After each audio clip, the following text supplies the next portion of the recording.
उनकी गुर्बत मेरिट रहने के बाद भी सीट मिलती है लेकिन छोड़ देने पर मजबूर करती है। लेकिन ऐसे गरीब जिनके पास ख्वाहिश है, सलाहियत है, मेरिट है, उनको डॉक्टर बनने से आज कोई नहीं रोक सकता। मजलिस की जिद्दोजहद का नतीजा है, सलाहियत है, काबिलियत है, मेरिट है तो गवर्नमेंट की सीट मिलती है, या प्राइवेट में भी सीट मिली तो जितनी फीस है वो गवर्नमेंट अदा करती है।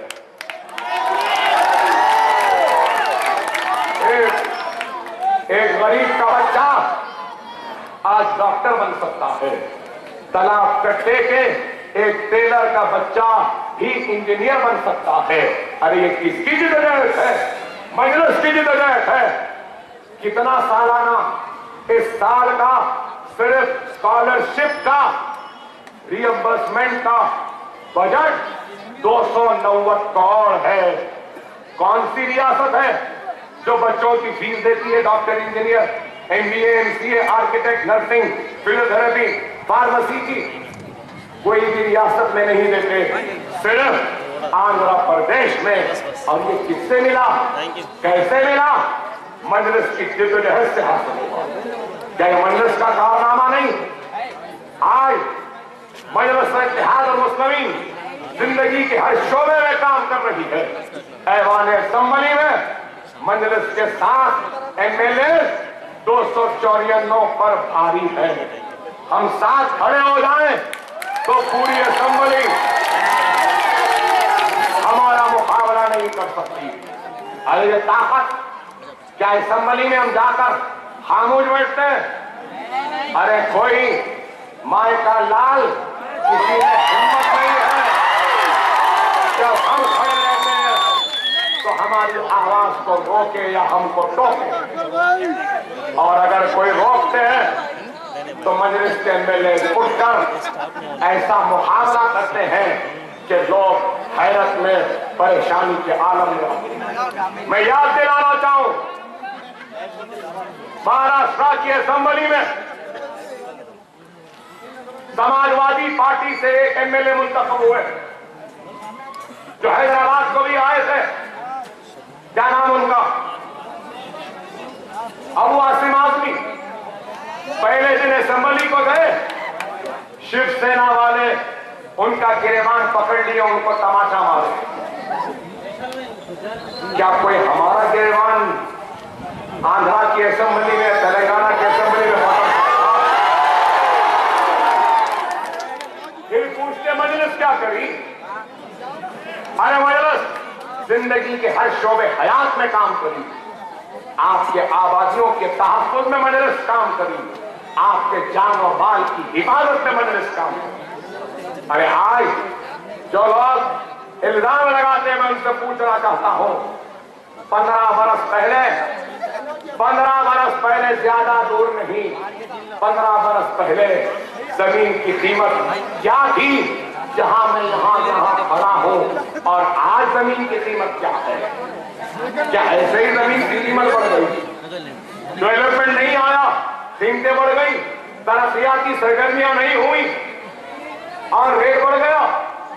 अरे आज हमने अपने बस्तियों में तरक्याती सरगर्मियों को अंजाम दिया, उसका नतीजा है कि आज 2000 करोड़ का सीवरेज का, ड्रेन का पैकेज पुराने शहर का हमने लाया। आज हम जहां खड़े हैं, मैं जब पहली मरतबा एमएलए बना था, अरे यहीं अंदर यहां पर सुअर और गधे लौटते थे। आज ख्याल आता है मदरसे बनाने का। अरे जब अकबरुद्दीन ओवैसी इस तरफ कट्टे में आया था तो जब कहता था कि गरीब बच्चों के हाथों में कलम थमाऊंगा, किताब थमाऊंगा, खाने पर उनका बस्ता थमाऊंगा, तो जब इनके बाप को मदरसे बनाने की हिदायत नहीं हुई, आज अकबर ओवैसी जो बोला 15 बरस के बाद ये बोला। अरे स्कूलों की बुनियाद किसने रखी? स्कूलों की सोच किसकी है? स्कूल की सोच मजलिस की है, चंद्रायन गुट्टे के आवाम की है। ये तालाब कट्टे के गरीब मुसलमान गंदगी थी। 15 बरस में हम कामयाब हुए, सुअरों को, गधों को भगाने में अब फिर थोड़े हो रहे हैं।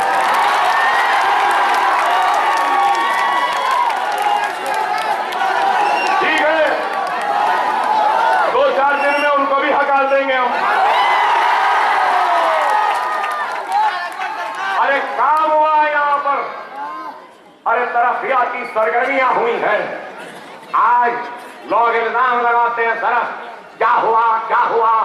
अरे आज ख्याल आता है मदरसे बनाने का।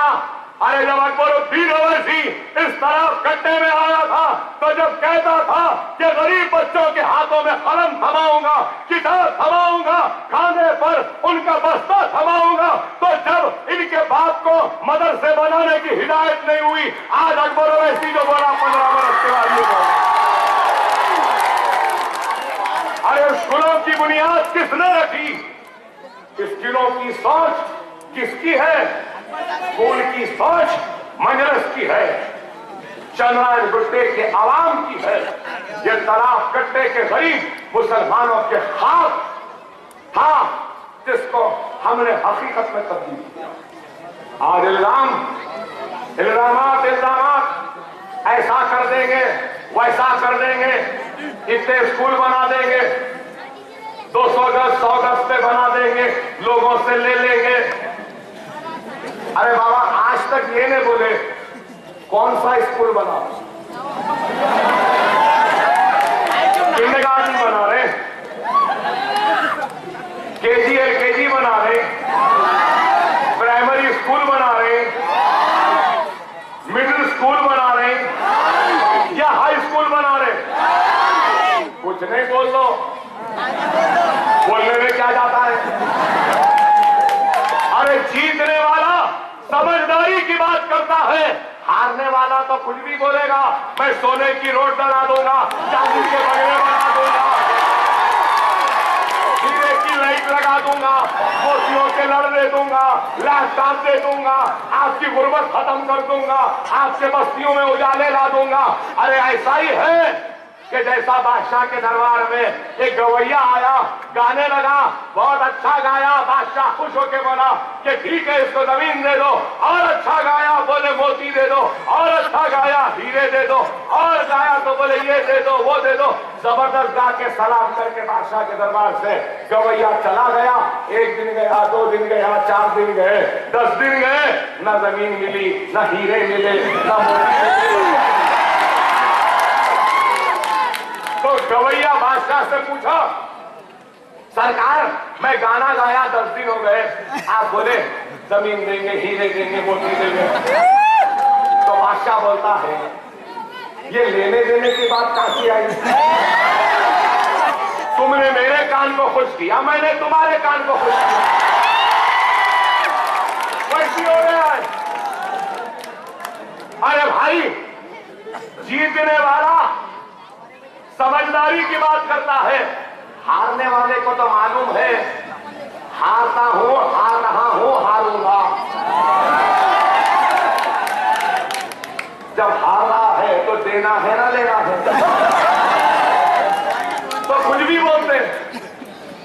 बोलते भाई सोने की रोड बना दूंगा, चांदी के। अरे मेरे भाई ऐसे भैरूपियों से होशियार रहो। 4 बरस में दिखते नहीं, 5 बरस में कभी नहीं दिखते, सिर्फ 2-3 महीने में सांप के बिलों में से सांप के बच्चे निकल के आते हैं। बाप की छोड़ी हुई शेरवानियों को झटक के,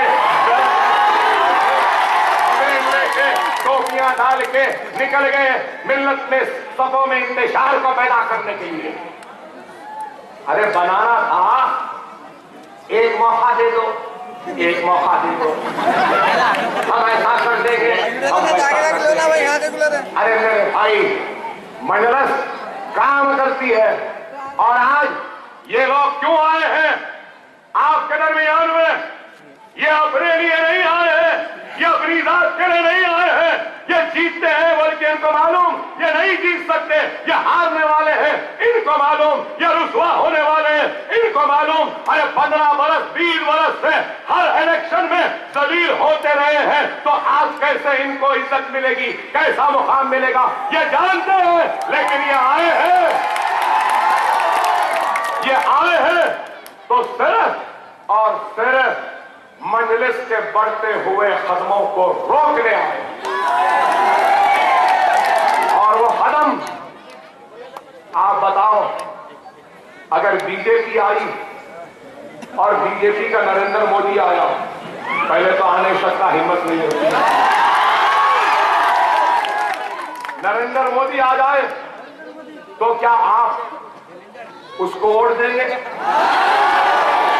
तो नरेंद्र मोदी को मालूम है, बीजेपी को मालूम है, संघ परिवार को मालूम है, आरएसएस को मालूम है, विश्व हिंदू परिषद को मालूम है, बजरंग दल को मालूम है कि अगर वो आए तालाब कट्टा या खुदपुरे में तो उनको वोट नहीं मिलेंगे। तो फिर कैसे वोट लेना?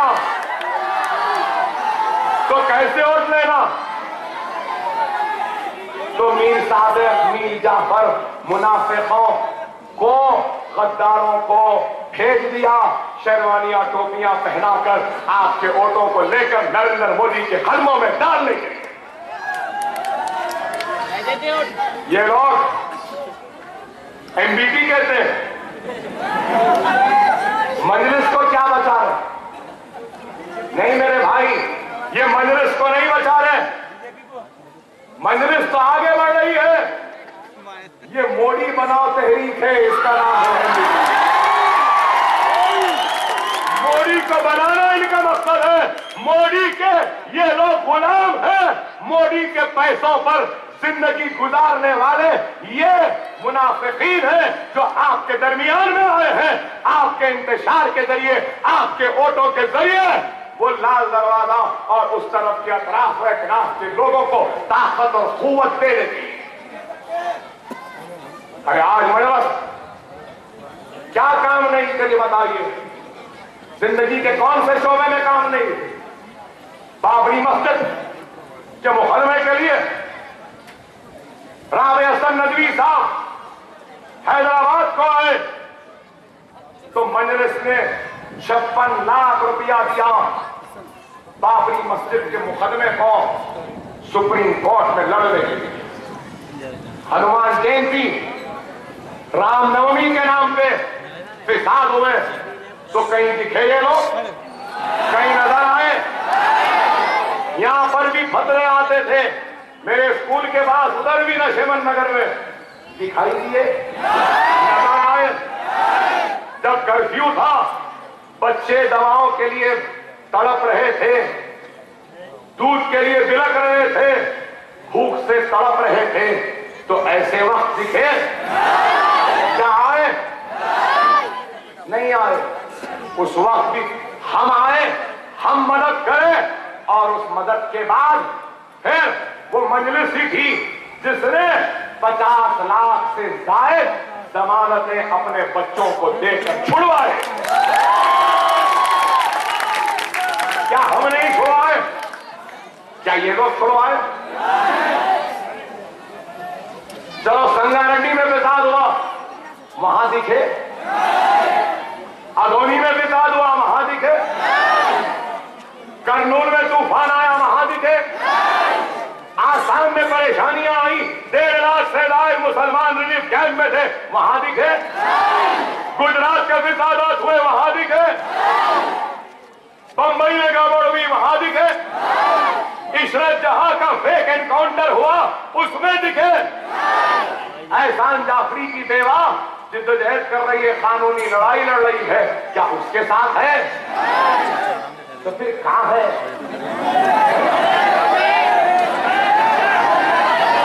अरे कहीं नहीं है। ये लोग सिर्फ और सिर्फ गुमराह करके हमको इंतशार में मुब्तला कर हमारे वोटों के तकसीम के जरिए ये लोग संघ परिवार, बीजेपी, आरएसएस की मदद कर रहे हैं।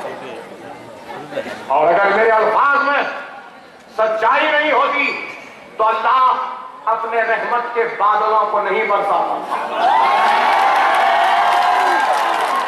अरे आज लोग समझ रहे हैं मंजलिस कमजोर है।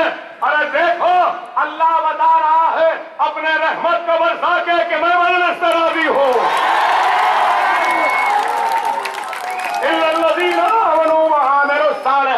अगर तुम्हारा अमल साले वो सच्चा होगा तो तुमको देखना यह है कि तुम्हारे दामन में जो बीज है क्या वो बीज सच्चा है।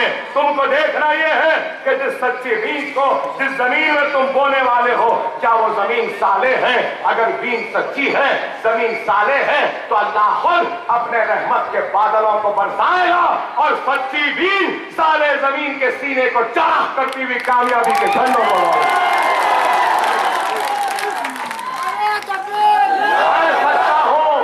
मेरी जमात सच्ची है और ये मुसलमान साले हैं। हम सच्चे, आप साले, इसलिए अल्लाह की रहमत बरस। और आज हमको गौर करना है मेरे भाई, आज मंजलिस कोई रातों रात बनने वाली जमात नहीं है। अरे मंजलिस बड़ी मुसीबतों के बाद इस मुकाम को हासिल करने में कामयाब हुई।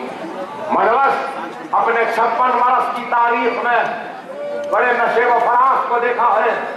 अरे आज आपको नहीं मालूम, यहाँ नौजवान खड़े हैं, नारे लगा रहे हैं जोश में, लेकिन क्या तुम जानते हो कि नरेंद्र मोदी ने लाल बहादुर स्टेडियम में जो जुमला अदा किया कि सरदार वल्लभ भाई पटेल ना होते तो शायद हैदराबाद को वीजा लेकर आना।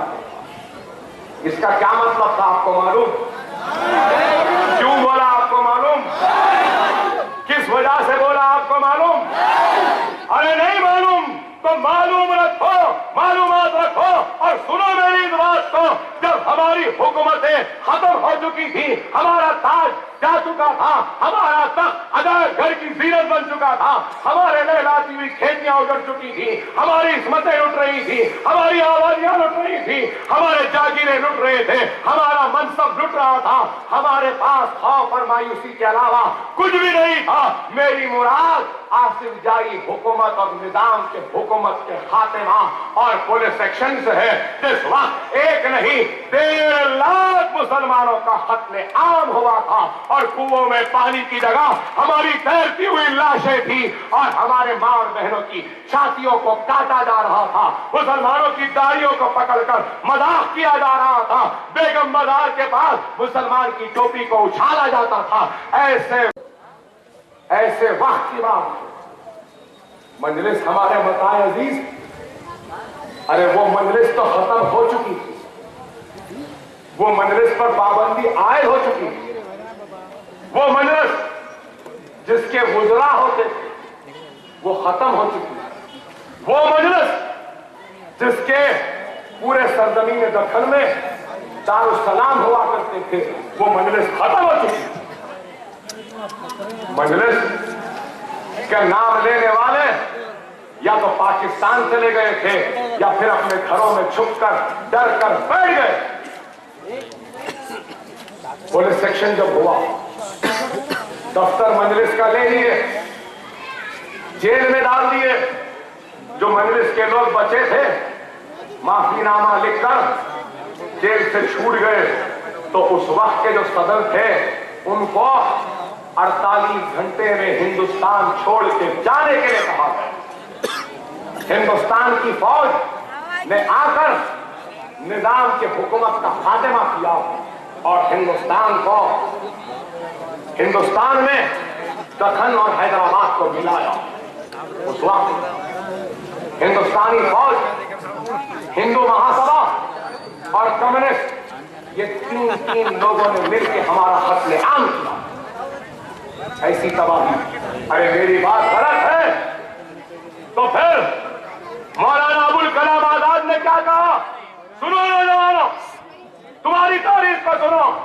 तुम गुजरात के जलते हुए शोलों की दास्तान को सुने, गुजरात की तबाही को सुने, गुजरात की उस खून खराबे की दास्तान को सुने, तुम बंबई की दास्तान को सुने, लेकिन गुजरात में 10-20 हजार मरे होंगे। गवर्नमेंट के रिकॉर्ड 3000 कहते हैं, लेकिन जिस सरजमीन से तुम्हारा ताल्लुक है, जिस जमीन पे तुम खड़े हो, यहाँ पर 1.5 लाख का कत्लेआम हुआ। 1.5 लाख किसको बोलते बताओ? कोलारम कितनी दूर है? एक रात में 25 लोगों को जिंदा जला। लोग गांव से छोड़कर मक्का मस्जिद के पास महाजरीन कैंप है ना, वो महाजरीन कैंप क्यों है नाम उसका? मालूम आपको? नहीं मालूम?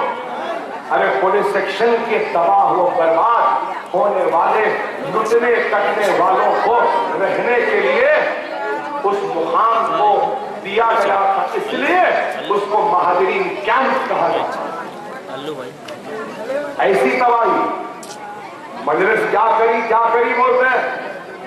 अरे इतने थोड़े बहुत मुसलमान गुजरात में कटे, हमारे से कंपेयर करें तो बहुत है। 1 होने दो या 1 लाख होने दो, जान तो जान होती है, लेकिन बताओ वहां पे आज मुसलमान वापस जाता है तो माहिदा दस्तखत करना, अज़ान नहीं देना, गोश्त नहीं खाना, मस्जिद में नमाज नहीं पढ़ना, 6 बजे घरों को बंद करने का रखना, तब गांव में आ सकते। 1.5 लाख के बाद 1.5 लाख के बाद कटने के बाद मजलिस क्या करी पूछने वाला? 1.5 लाख की तादाद में कटने के बाद, लुटने के बाद, तबाह बर्बाद होने के बाद आज हम अपने पैरों पे खड़े होकर हिंदुस्तान की सारी फिरका परस्त ताकतों को, मोदी को, अडवाणी को, बजरंग दल को, सबको चैलेंज कर ललकार रहे हैं। ये काम हमने किया है। अरे मजलिस क्या करी? अरे तुम जैसे नाखलफ औलादों को बोलना भी हम सिखाए। आज तकरीर करते हैं तो चुट्टे चोरा अकबर ओवैसी के अल्फाज चोरी करके तकरीर कर रहे हैं। अकबर ओवैसी के अंदाज को चोरी करके तकरीर कर रहे हैं। अरे नकल को भी अकल होना बोलते हैं। उसकी कोई सलाहियत नहीं। खैर, पुलिस सेक्शन की तबाही बर्बादी के बाद कोई नहीं आए मजलिस की सदारत लेने को। ना चंचलगुड़े से कोई आए, ना डबीलपुरे से कोई आए, ना खीरे गोलकुंडा से कोई आए, ना चार मीनार के पास से कोई आए, कहीं से भी कोई नहीं आए। सब ये बोलते रहे, अरे कांटा लगाए, ये मजलिस का नाम लिए तो जेल में जाना पड़ता। मजलिस का नाम लेना क्या था? उस वक्त सबसे बड़ा जुर्म था। जो मजलिस खत्म हो चुकी थी, उस मजलिस को फखर मिल्लत अलैहिर्रहमान ने जिंदा किया और मजलिस का जलसा हुआ पिसल मंडे में।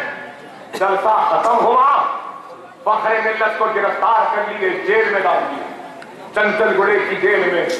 जेल को जाते जाते सालार को सदर बना कर गए। सालार बाहर जदोजहद कर रहे हैं, फखर मिल्लत जेल में। घर की लाइट काट दी गई, घर का पानी काट दिया गया, बैंक के अकाउंट मुंजमद कर लिए गए।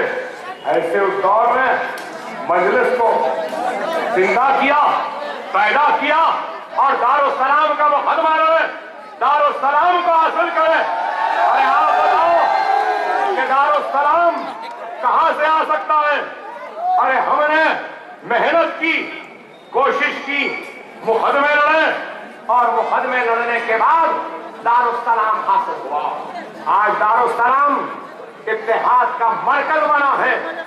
आप बताइए कि सिर्फ तालीम का मरकज नहीं है, इत्तेहाद का मरकज है। सिर्फ इत्तेहाद का मरकज नहीं, तालीम का भी मरकज है। आप बताइए कि मजलिस आज दारुस्सलाम को हासिल करी और दारुस्सलाम को हासिल कर अपना एक दफ्तर बनाया, अपना एक ताकत बनाई और अपनी ताकत अपने दल से, अपने दफ्तर के जरिए मुसलमानों के मसाइल को हल किया। आज इल्जाम लगाने वालों से मैं पूछना चाहता हूं कि इन्होंने क्या किया? आज मिल्लत में इंतशार को पैदा करना चाहते हैं। खुदा आज मुल्क के हालात को देखो कि मुल्क के हालात कैसे हैं। आज ये फिरका परस्त ताकतें आगे बढ़ रही हैं। इस मुल्क में ये लोग कोशिश कर रहे हैं कि इख्तियार को हासिल कर ले।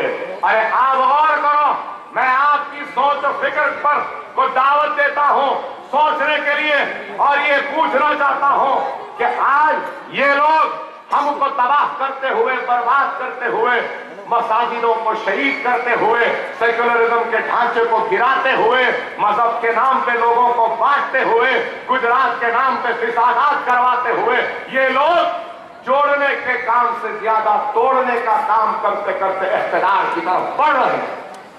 लेकिन आज हमको गौर और फिक्र करना है कि आज हम क्या करेंगे, किस तरीके से हालात का मुकाबला करेंगे। मेरे भाई, आज वक्त को समझो कि आज परवीन तोगाड़िया क्या कहता है। परवीन तोगाड़िया कहता है कि हिंदू बस्तियों में मुसलमानों को घर खरीदने मत दो। क्यों? क्या बात है, क्या वजह है, कौन सा खतरा है? अब मुझे मालूम कौन सा खतरा है, समझ जाओ।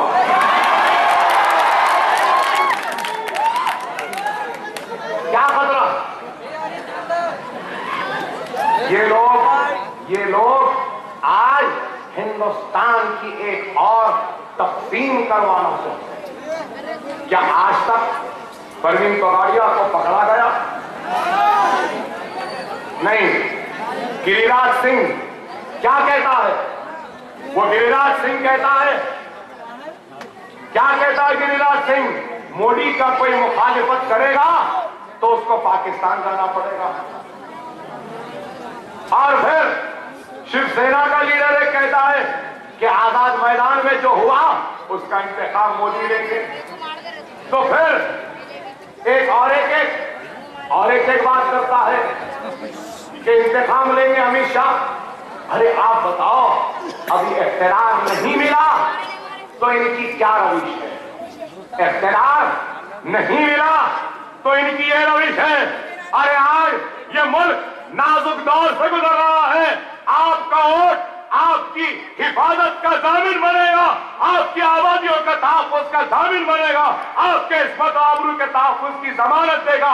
आपका वोट आपकी शरीयत की इबादत करेगा, आपका वोट आपके बस्तियों की इबादत करेगा, आपका वोट आपकी माँ और बहन की इज्जत और आबरू की इबादत करेगा, आपका वोट आपके सुनहरे मुस्तक़बिल की जमानत देगा, आपका वोट ये बीजेपी संघ परिवार को शिकल देगा, आपका वोट इनको राम मंदिर बनाने से रोकेगा, आपका वोट ये नरेंद्र मोदी को जो हिंदुस्तान का ख्वाब देख रहा है इसको दोबारा गुजरात को भेज देगा।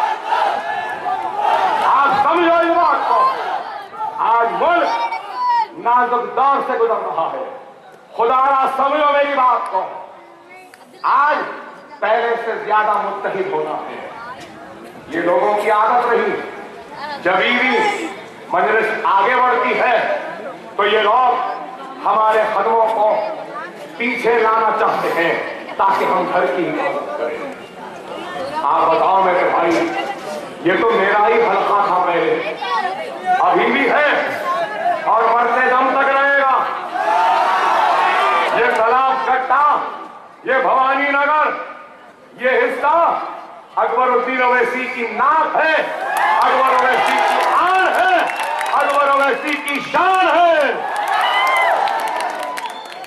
सबसे पहले अगर अकबर ओवैसी ने अगर कहीं पर स्कूल बनाया तो अल्हम्दुलिल्लाह नशेबंद नगर में स्कूल बनाया, और यहीं पर स्कूल बनाकर हमने यहाँ के बच्चों को तालीम का इंतजाम करवाया, यहाँ के खवातीन के लिए हमने रोजगार का इंतजाम करवाया, कई क्लासेस, कई चीजें हमने करवाई। लेकिन आज लोग इल्जाम लगाते हैं, हम पर तनकीद करते हैं, तो हम उन इल्जाम लगाने वाले, उन तनकीद करने वालों की परवाह नहीं करते, क्योंकि हमारा काम हमारी पहचान है और हम अपने काम के जरिए हम अपनी पहचान को बाकी रखते हैं। लेकिन ये लोग तरह इल्जाम लगाना, अरे आपको गौर करना है कि आज क्या हालात है, करना अगर नहीं करेंगे तो याद रखिए ये लोग हमको मुंतशिर करेंगे। आज सिर्फ इल्जाम लगाना, तनकीद करना, ये इनकी आदत है। हम ऐसे लोगों की परवाह किए बगैर काम करते हुए आगे बढ़े। अगर आज कोई सवाल करता है मजलिस क्या करी, तो मेरे भाई आज मजलिस की आवाज हैदराबाद तक महदूद नहीं है। अरे क्या ये मजलिस का कारनामा नहीं कि हमने इस मुल्क को पैगाम दे दिया कि गए वो दिन जब तुम सुनाते थे, हम सुनते थे, अब वक्त पलट गया है, हम सुनाएंगे, तुमको सुनना पड़ेगा। और हमारे सुनाने से इतना वावेला मच गया, हमारे सुनाने से इतनी हैबत, हमारे सुनाने से पूरे टीवी चैनल अकबर ओवैसी अकबर ओवैसी अकबर ओवैसी कहने लगे। अरे आज बताओ वो लोग सेक्युलरिज्म की निशानी को गिरा देंगे, हम आह नहीं करना। वो लोग बाबरी मस्जिद को गिरा देंगे, हम आह नहीं करना। हमारे सरों और सीनों पे गोलियां चला देंगे, हम आह नहीं करना। हमारे बस्तियों को जला देंगे, हम आह नहीं करना। हमारी मां बहन की इस्मत को लुटा देंगे, आह नहीं करना। बच्चों को यतीम कर देंगे, आह नहीं करना। हमारे आबादियों को लूट लेंगे, आह नहीं करना। वाह, इसलिए तो किसी शायर ने कहा है कि हम आह भी करते हैं तो हो जाते हैं बदनाम, वो हसल भी करते हैं तो चर्चा नहीं होता। अरे मैं सिर्फ आह करा दूं,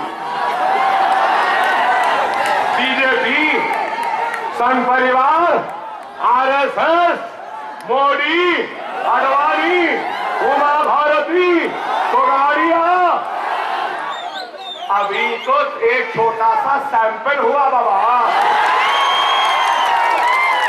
इब्तिदाई इश्क है, आगे आगे देखो होता है क्या। अरे हम भी हलक में जबान रखते हैं, हमको भी बोलना आता है। हमने ये बात पहुंचा दी। आज हैदराबाद की पहचान अगर चार मीनार है तो अल्हम्दुलिल्लाह, पूछ लो अपने भाइयों से, अपने बहनों से जो सऊदी अरब या फिर Kuwait, Dubai, London, America, Canada में है, पूछ लो उनसे जाके। जब वो नाम कहते और कहते हैं कि हम हैदराबाद से हैं, तो क्या बोलता है सामने वाला? अरे उस हैदराबाद से जहां से अकबर ओवैसी आता है। अरे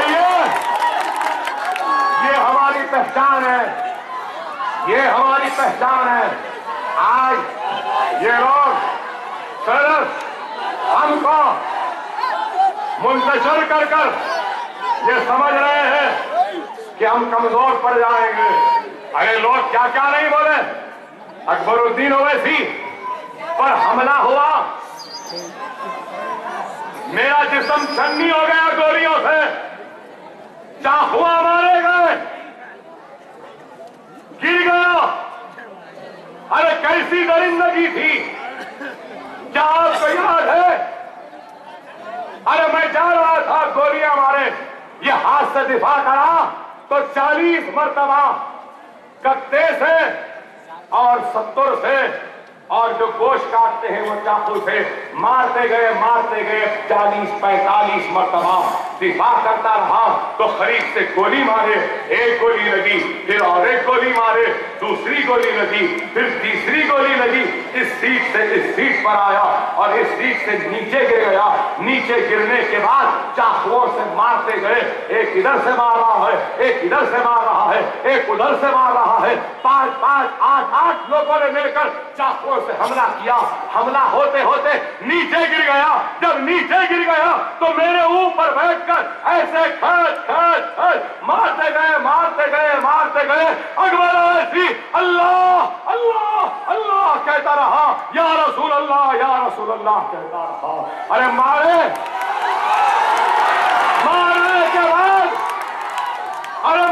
के बाद कहते हैं, मुझे कहता है एक दरिंदा उस वक्त कि अभी और मारना है तेरे को, तकलीफ का एहसास दिलाना है।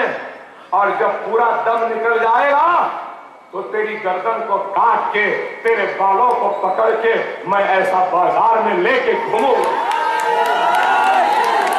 वो बोलता रहा, मारता रहा, मारने के बाद इधर से वो चाकू मार रहा है तो दूसरे लोग लाते मार रहे हैं, कोई बैट से मार रहा है। अरे मार से हटते हटते जिप्सी के नीचे चला गया तो पैर पकड़कर जिप्सी से खींच कर लाए और लाकर बैट का हैंडल जो होता है ये छन्नी पेट में वो बैट घुसा दिए और स्क्रू टाइट करे वैसा बैट को हिलाते गए हिलाते गए हिलाते गए, अल्लाह अल्लाह कहता रहा और ये दरिंदे ऐसा करते रहे। और ऐसे दरिंदों, ये दरिंदों को सपोर्ट किसने किया?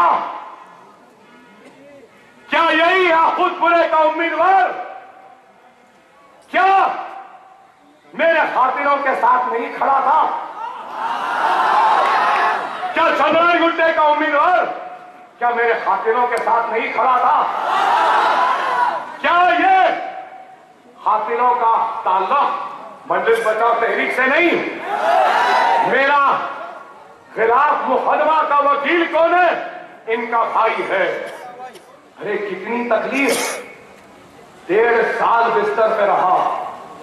अरे आज भी ये पेट फूल जाता है, खाना नहीं खा सकता, अंतड़ियां छोटी हो गई, चिपक गई, खींचियां पड़ गई, खाना खाया तो रुक जाता है।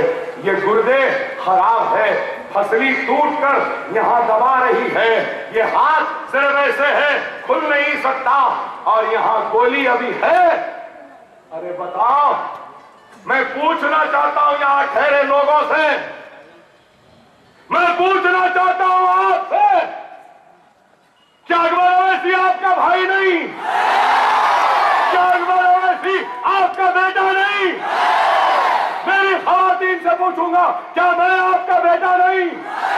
क्या मैं आपका भाई नहीं? क्या मेरा खून आपके बेटे का, आपके भाई का खून नहीं है? तो फिर आपके बेटे का खून बहाने वालों को क्या वोट देंगे? अरे ये कातिलों की जमात है, ये मुजरिमीन की जमात है, ये चोरों का टोला है, ये झूठों का कारवां है, नाहलफ औलाद का औलादों का कारवां है। मुझसे सवाल, अरे बचाओ तहरीक, मैं सवाल करता हूं, क्या एक मासूम फारूक का कत्ल तुमने नहीं किया? यहां खड़े बताओ, फारूक का कत्ल क्या याकूतपुरा का कातिल कैंडिडेट नहीं करा? अरे कत्ल करके आया, क्या याकूतपुरा में और कत्ल करवाएगा? मुझसे सवाल, अरे फारूक का छोड़ो, है बचाओ तहरीक वालों, नाखलफ बाप की औलाद शाकिर ड्राइवर को क्यों मारे? मेरे सवाल का जवाब दो। अरे अगर खोला ना तो मुंह छुपाने की जरूरत नहीं होगी। तुम्हारे गाड़ी का ड्राइवर था या नहीं था? वो मरा तो कैसे मरा, कौन मारे और क्यों मारे? बताओ, मेरे सवाल का जवाब दो। याकूतपुरे वालों, याकूतपुरे के कैंडिडेट किस वजह से मारे? किसी से ताल्लुकात थे क्या? हाँ, शादी को छोड़ के घर को वापस क्यों आए? आज थोड़ा बोला, बाकी कल बोलूंगा। कहते हैं क्या करे? अरे ये स्कूल 5 करोड़ की इमारत अकबर ओवैसी ने मिल्लत के नाम कर दी है, मेरा नहीं। जमाल कॉलोनी की जमीन 1-1.5 करोड़ की, बिल्डिंग 4 करोड़ की, ये भी चंद्रायन गुट्टे के आवाम की है। नरसी फूलवास की 7 मंजिला इमारत, 1.5 करोड़ की जमीन, 5 करोड़ की इमारत, ये भी चंद्रायन गुट्टे के आवाम की है। हाफिज बाबा नगर की जमीन 3 लाख में खरीदा। 4 मंजिल पड़ गए हैं और 3 मंजिल पढ़ना है। वो स्कूल 5 करोड़ का होगा। वो किसके नाम? वो भी मिल्लत के नाम, सालाने मिल्लत एजुकेशन ट्रस्ट, ये चंद्रायन गुट्टे की आवाम के नाम। बल्लागुड़े में 8000 गज जमीन, वो जमीन की कीमत ही सिर्फ 5 करोड़ 14 करोड़ का बिल्डिंग बन रही है। जूनियर कॉलेज, डिग्री कॉलेज, 25 बिस्तर का दवाखाना, हाई स्कूल, वो भी मिल्लत के नाम। इशरत महल 3 करोड़ 60 लाख में खरीदा। और ये यहाँ इशरत महल पे women counselling centre, women empowerment centre आएगा। लड़कियों को जिनके शौहर छोड़ देते हैं, उनके लिए उनकी काउंसलिंग, उनके वकील और उनको पैरों में खड़ा कर गलत रास्ते पे जाने के बजाय हलाल की रोजी रोटी कमाने के मौके दिए जाएंगे। अगर ये सबका हिसाब डाल दिए ना, तो 15 बरस में अकबर ओवैसी ने चंद्रायन गुट्टे को करीब 50 करोड़ रुपया दे दिया। और फिर महाना 10 या 12 करोड़ का खर्चा है। 10 या 12 लाख का महाना तनख्वाहें हैं स्कूलों की। 5,500 बच्चों के किताबें, कपड़े, बस्ते, फीस सब फ्री है। और फिर मैं जब बीमार था, बिस्तर पे था, तो मुझे एक बात का एहसास हुआ, अगर मैं मर जाता तो मेरे स्कूलों का क्या होता, वो पढ़ने वाले बच्चों का क्या होता, उनकी फीस कौन देता। मुझे ख्याल आया, अल्हम्दुलिल्लाह अगर अकबरुद्दीन ओवैसी आज भी मर जाए तो मेरे स्कूल बंद नहीं होंगे। मेरे स्कूल मेरे बीवी के मोहताज नहीं रहेंगे, मेरे बच्चों के मोहताज नहीं रहेंगे, मेरे भाई के मोहताज नहीं रहेंगे। उन स्कूलों को चलाने के लिए एक ऐसी जायदाद खरीदी है जिसका 12 लाख रुपया महाना किराया आता है। और मैंने इन सारे स्कूलों के लिए गरीब बच्चों के मदरसों और औरतों को चलाने के लिए वक्फ कर दिया है उसको। और अल्लाह और देगा मुझे, तो औलाद के लिए नहीं, खुदा की कसम गरीब मुसलमानों के लिए जितना हो सकता है करूंगा। और एक स्कूल बनाऊंगा, या खुदपुरे में भी बनाऊंगा, बड़ा बाजार में भी बनाऊंगा, बहादुरपुरे में भी बनाऊंगा, कारवान में भी बनाऊंगा, आसिफ नगर में भी बनाऊंगा, नामपल्ली में भी बनाऊंगा। और इंशाअल्लाह ताला असरा हॉस्पिटल जैसा हॉस्पिटल इंशाअल्लाह टोली चौकी में भी हम बनाएंगे। अरे हम काम करते हैं, काम के जरिए अपनी पहचान छोड़ते हैं। खुदारा याद रखो, एक वक्त फसल बोने का होता है, दूसरा तैयारी का, तीसरा फसल काटने का। अब फसल काटने का वक्त है। मेरे तालाब कट्टे वालों, अकबर ओवैसी जो कहता है वो करता है, आप जानते हैं। और अल्लाह अकबर ओवैसी की जबान की लाज भी रखता है। आज मैं कह रहा हूं, 3 महीने के बाद महाराष्ट्र में असेंबली के इलेक्शन है। मेरी बात को लिख लेना, नोट कर लेना। इसी मुकाम पर महाराष्ट्र के मजलिस के 3 MLA को जिताकर तहनीयत पेश करवाने यही लाऊंगा। ये मेरा मजलिस आगे बढ़ रही, फसल काटने का ये वक्त है। हिंदुस्तान के लेवल पर तो हमारी रियासत में 119 की तेलंगाना की असेंबली है। ये चंद्रशेखर राव 40-50 पे दम तोड़ देगा। ये कांग्रेस, ये भी 40-45 पे दम तोड़ देती। हुकूमत बनाने को 60 होना, कितने 60। और किसके पास भी रहेंगे, वो बाकी के किसके पास रहेंगे, आपके पास रहेंगे, आपके इत्तेहाद मुस्लिमीन के पास रहेंगे। चंद्रशेखर राव भी आएगा, इधर से कांग्रेस भी आएगी। हम जो मुसलमानों के लिए काम करेगा, मुसलमानों के पैकेज को कबूल करेगा, हम उसको बोलेंगे जा, हमारी खैरात हमारी भीख है, ले जा ठीक है। मिनिस्टर हमारे पसंद के, हुकूमत हम जैसा बोले वैसा चल, नहीं सुने खींच देंगे, हमको जेल भेजे, हमको लटकाना चाह रहे, अल्लाह वक्त लाया अब हम इनको लटकाएंगे।